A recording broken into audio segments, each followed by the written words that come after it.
বল্টু, কি সেন্টুদা? এখানে আসুন। আসছি। বলো, কি বলছিলা? আমি একটা মনে মনে প্ল্যান বানিয়েছি, বুঝলি? কি প্ল্যান সেন্টুদা?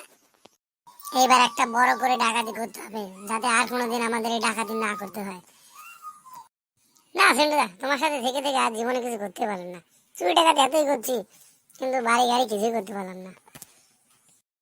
চল এবার একটা ব্যাংক ডাকাতি করব, শুধু পয়সাই পয়সা। সেন্টুদা, যদি ধরা পড়ে যায় তখন কি হবে জানো তো? 14 বছর জেল হয়ে যাবে। আর শোন, ধরা আর পড়বো না। নতুন একটা জাদু শিখেছি, মাটি পরে ফু দিলে সবাই অজ্ঞান হয়ে যাবে। কি বলছো? এ আবার হয় নাকি? তবে আর বলছি কি রে? না না, আমি ওর মধ্যে নাই, আমি এখন যাই। শোন শোন, যাস নে যাস নে, শোন। কি বলো? আমি যে মন্ত্রটা শিখেছি, মাটি পরে ফু দিলে আর জীবনে কোনোদিন ধুত্তুরি, ওই দিন আর কেউ টের পাবে না, বুঝলি? চুরি করে চলে আসবো। তাহলে চলো চলো চলো যাই। চল চল।